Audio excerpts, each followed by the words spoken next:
Sanibonani, welcome back to my channel. Welcome back to Mkosna Pile. Ngiyabonga kakhulu you guys for coming. You're very much welcome.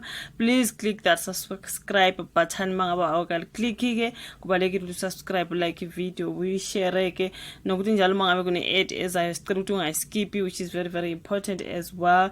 Ngiyabonga kakhulu you guys for your love and support. So kule video sathanda sikhuluma ngobaba Mashatile. I think ngingaye reporter ngobaba ke uPaul Mashatile wakothiwa waqhuleka lapha na you guys ngesikhathi esenza ispeech lapha ngase Limpopo ngase Tzaneen. Did they say outside Tzaneen something or it was in Tzaneen? Into ezikanjalo guys ndawo thizeni Tzaneen you guys wa deliver ke speech lapha na baba deputy president wase uthola ukuquleka. I think siyezwa ukuthi kwenziwa ukushisa. Kukhona abanye abathi ubethe ufila ngathi uye wathola i-food poisoning somehow ngaphambilini mhlambi kokumenza waquleka. Babuye bathi ayi-heat yalaphana eTzaneen eLimpopo kuyashisa. Kushuthi make kwakuthola nawe ungathi nje unenkinga yana zakho you guys bese kuyashisa nje bese uphelela ngamandla into ekanjalo. Iyona nami into engangicabangile ngasengibona umama uPoppy Ramathuba something ekhuluma ngakho ukuthi ngathi kube kushisa kakhulu you guys kwase kuyamshaya lapha sambona phana ku video ekhuluma bese engathi uyawa besheshe bayombamba lapha you guys bayimgijimise lesibhedlela something like that. Yeah man you guys, so ke lana ke bakhuluma ngodaba lokuthi kuye kwahlehliswa kuhlelo lwaseParliament ngokugula kwakhe kwaBuPaul Mashatile kuthiwa ke liyalela ukuthi liphumule.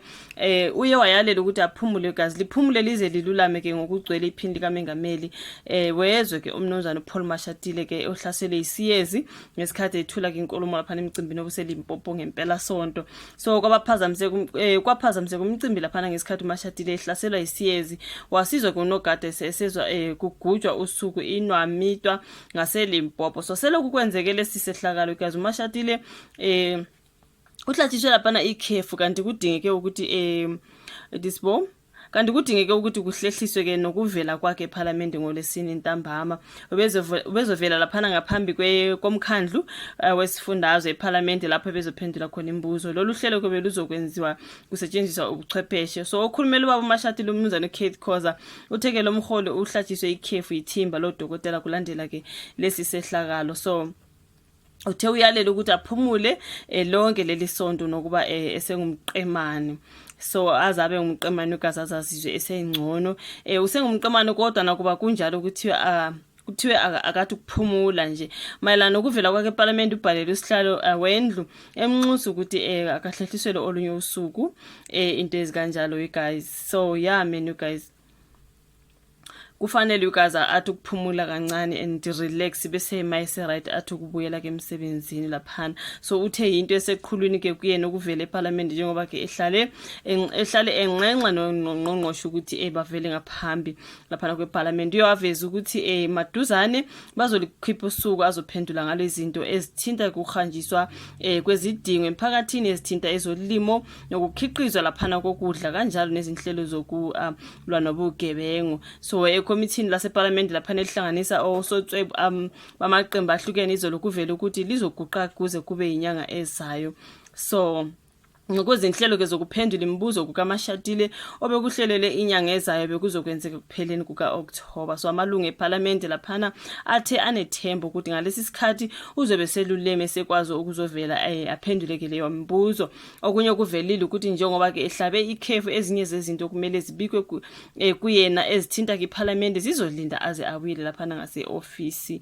I'm sure ukuthi uyayideserve leyo nto because ubonile nje into enzeke laphana you guys nje ebadizi nje ewa. So imagine nje mangabe sebuyele emsebenzini ngokusheshsha you guys ayichangeke futhi nento ipaperwork nje ngeke kwazi ukusebenza ngayo into ukuma nje phambi kwabantu akhulume kuzodinga ukuthi atha ukurelaxa kancane you guys aphumule azabe right. Ngizothiwa uyewayalela lapha ngodokotela ukuthi akathi ukuphumula noma yenezizwe se right bamnikeza isikhathi esithile ukuthi aka relaxe then uzode sebuyela ke officeini something like that. Yeah man you guys, sambona laphana nje nje ubaba uPaul Mashatile you guys, it was something else you guys. But anyways kuthiwa kuyashisa ke laphana ngaseTzaneen Limpopo. Siyazi Limpopo you guys ukuthi indawo eshisayo something like that.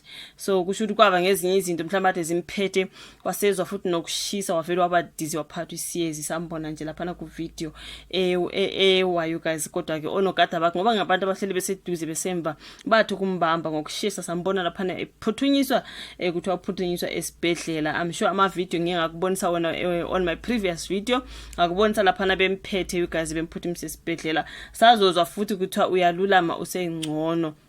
So ke manje kuthiwa ke kuye kwamiswa ke konke you guys inhlelo zaseParliament and stuff ezidinga yena. So ke kuhlehlisiwe ke yonke imisebenzi until ke aze ajike eseluleme, something like that. So yeah mina you guys ilona daba lukababa ke uPaul Mashatile ongusekela mengameli kaBaba Cyril Ramaphosa, something like that you guys. So since ngangireportile ukuthi nangu ukuthi uyile lapha you guys, I thought ukuthi angize ne-update you guys ukuthi isimo sakhe sinjani.